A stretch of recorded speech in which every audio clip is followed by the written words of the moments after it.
Hello student, welcome to my YouTube channel excellent success group. तो student, आज हम discuss करेंगे क्लास 9 में चैप्टर 7 ट्रायंगल के इंपॉर्टेंट क्वेश्चन नंबर 14 में बोला गया है, if two side of an angle of one triangle are equal to two side of an angle another triangle then the two triangle must be congruent. Is statement true Y.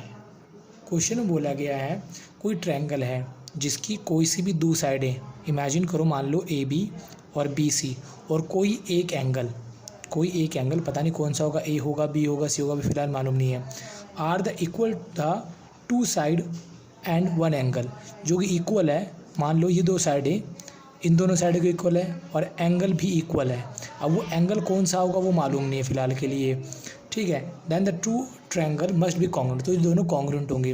देखो, congruent होने के लिए जो हमें साइडें दी जाती है, corresponding साइडें जो होती हैं, उनके बीच का एंगल अगर है इक्वल तब तो कॉन्ग्रुएंट होंगी। लेकिन यहाँ पर ये मेंशन नहीं किया गया कि इन दोनों कॉरेस्पॉन्डिंग साइड के इंटीरियर वाला एंगल इक्वल है। बोला गया है कि भाई कोई सा भी एंगल इक्वल हो सकता है। इमेजिन करो कि ये वाला एंगल इक्वल है, ठीक है, जबकि कॉन्ग्रुएंसी क्राइटेरियन के अंदर साइड एंगल कोई रूल नहीं होता है। दो कॉरेस्पॉन्डिंग साइड के बीच का एंगल अगर होता तो ये कॉन्ग्रुएंट होते, बट एंगल यहाँ पे मेंशन नहीं है कि कौन सा है, कि ये दोनों इक्वल हैं, कि ये दोनों इक्वल हैं, कि ये दोनों इक्वल हैं। तो मे बी कॉन्ग्रुएंट हो या ना हो, बट यहाँ पर अगर इंटीरियर मेंशन कर देता तो कन्फर्म होता ये है, बट मेंशन नहीं किया गया तो कोई सा भी हो सकता है। इस वजह से ये कॉन्ग्रुएंट नहीं हो सकते हैं। तो मैंने लिख दिया है कि no, because in the congruent rule of two side and included angle, include मतलब बीच वाला एंगल, of one triangle are equal to the two side and included angle of the other triangle like ऐसे ऐसे, तब रूल लग जाता side angle side का। बट फिलहाल के लिए अभी ये कॉन्ग्रुएंट नहीं होंगे, कॉन्ग्रुएंट नहीं होंगे, इसलिए मैंने क्रॉस मार दिया, ठीक है। अब इस क्वेश्चन नंबर 15 दे रखा है हमें, in the two angle and one side of a triangle are equal to two angle and one side of another triangle, then two triangle must be congruent। बोला कि दो एंगल, इमेजिन करो कि angle A equal angle B के है, angle B equal angle Q के है, corresponding angle तो इक्वल है और मैंने ले भी वैसे लिए। फिर आगे बोला गया है कोई एक साइड, अब साइड अगर इनके बीच की साइड ए बी साइड अगर इक्वल होती पी क्यू की तो रूल एंगल साइड एंगल से कॉन्ग्रुएंट हो जाते, बट यहाँ पर साइड मेंशन नहीं है कि इनके बीच की इंटीरियर साइड इक्वल है, कौन सी साइड इक्वल है। इमेजिन कर लो कि ये वाली साइड इसके इक्वल है, या फिर ये भी हो सकती है, मे भी ये भी हो। अगर इंटीरियर बोलेगा तो हम ए बी बराबर पी क्यू लेंगे, बट बोला नहीं गया तो कोई से भी साइड हो सकती है, ठीक है। तो यहाँ पर एंगल यहाँ पे साइड तो नहीं आई मेरी, ठीक है, इस वजह से मे भी कॉन्ग्रुएंट ना हो। कॉरेस्पॉन्डिंग साइड के बीच की कॉरेस्पॉन्डिंग एंगल के बीच की साइड हमारी इक्वल होनी चाहिए, ठीक है, इसलिए मैंने मेंशन कर दिया no, because side must be corresponding side.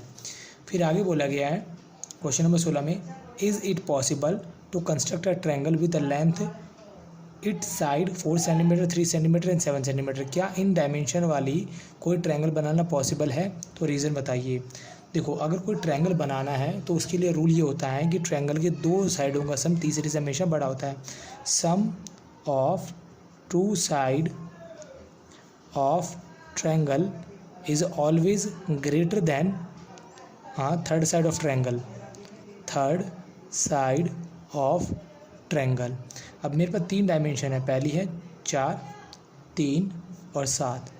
बारी बारी से करके हमें तीनों को अलग अलग ट्राई करना है। पहले 4 और 3 को लिया, 4 और 3 का जोड़ 7 से बड़ा होना चाहिए।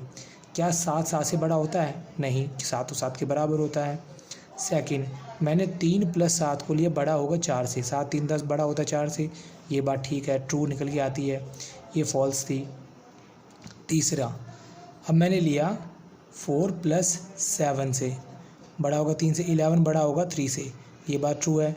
अगर तीनों में ट्रू निकल के आता है, ट्रू ट्रू ट्रू, तब तो पॉसिबल हो जाता, बट 2 में ट्रू है, 1 में फॉल्स है, तो ये स्टेटमेंट ऐसा होना पॉसिबल नहीं होगा। क्यों? क्योंकि हमेशा कोई ट्रायंगल बनने के लिए दो साइडों का सम हम तीसरे से बड़ा होना चाहिए, तभी कोई ट्रायंगल बनेगा, अदरवाइज बनना पॉसिबल नहीं होगा, ठीक है। क्या लिखेंगे? इट इज़ नॉट पॉसिबल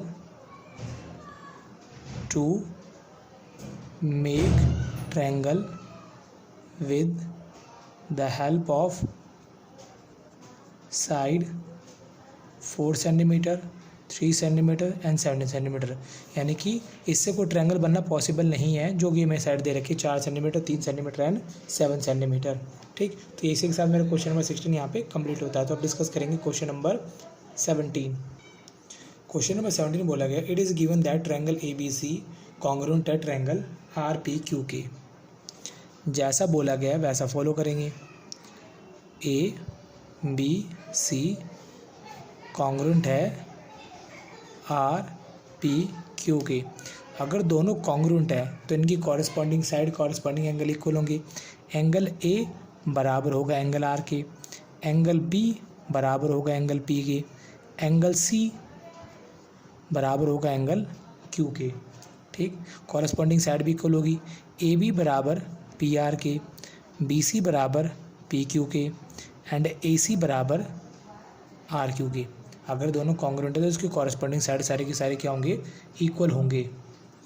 जबकि हमें बोला गया है, गिवन तो ये है ABC कॉन्ग्रुएंट है ट्रायंगल RPQ का। अगर ये कॉन्ग्रुएंट है तो मैं सारे डायमेंशन में शो कर देता हूँ कि एंगल A बराबर R के, एंगल B बराबर P के, एंगल C बराबर एंगल Q के, AB बराबर PR के, BC बराबर PQ के एंड AC बराबर RQ के। ठीक, जबकि हमसे वेरीफाई करने के लिए क्या बोला गया है कि भाई BC बराबर है QR के, BC बराबर QR के। QR तो ये है, सेकंड वाली के इक्वल है, थर्ड वाली के इक्वल होगी। ऐसा तो होना पॉसिबल ही नहीं है। ठीक है, क्योंकि कॉन्ग्रुएंट ट्रायंगल में कॉरस्पॉन्डिंग साइड कॉरस्पॉन्डिंग एंगल ही इक्वल होते हैं। ऐसा होना पॉसिबल नहीं है।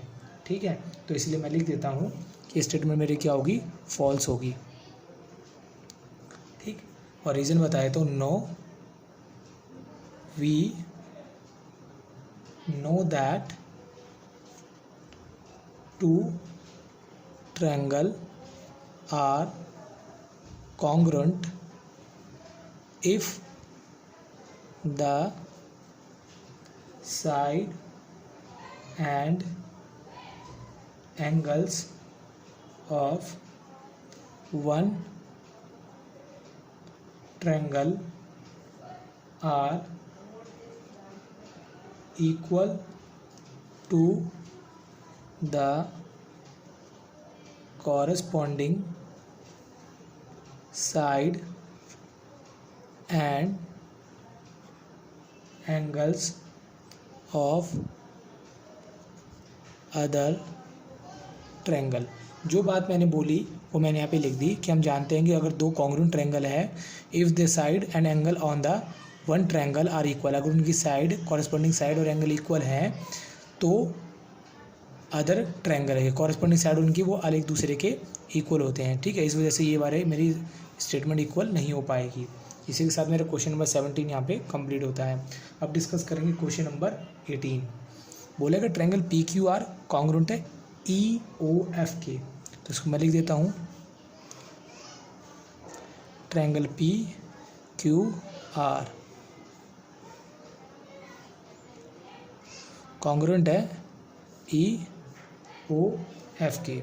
कॉन्ग्रुएंट है तो एंगल P बराबर होगा एंगल E के, एंगल Q बराबर होगा एंगल O के, एंगल R बराबर होगा एंगल F के। क्यों होगा, क्योंकि दोनों कॉन्ग्रुएंट है। साथ ही साथ कॉरस्पॉन्डिंग साइड भी इक्वल होंगी।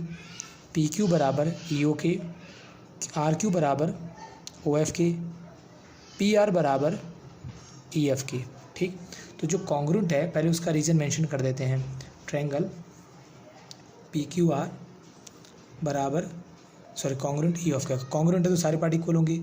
एंगल P बराबर एंगल E के, एंगल Q बराबर एंगल O के, एंगल R बराबर एंगल F के।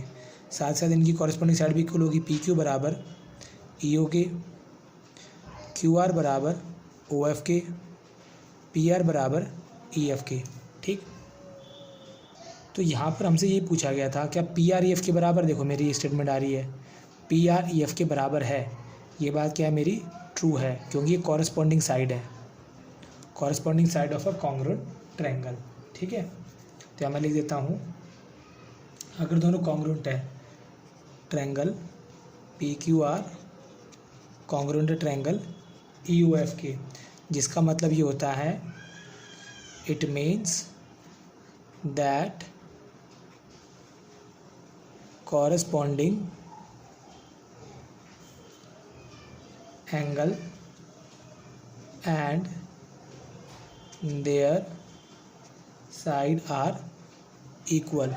इस वजह से क्या होंगे, ये इक्वल होंगे। और मेरा क्वेश्चन नंबर 18 यहाँ पे कंप्लीट होता है। उम्मीद करता हूँ स्टूडेंट आपको क्वेश्चन समझ में आ गए होंगे। अगर आपको वीडियो अच्छा लगा हो तो वीडियो को लाइक करें, शेयर करें, कमेंट करें और इस चैनल को जरूर सब्सक्राइब कर लें। तो मिलते हैं अगले वीडियो में। Okay, bye bye, thank you.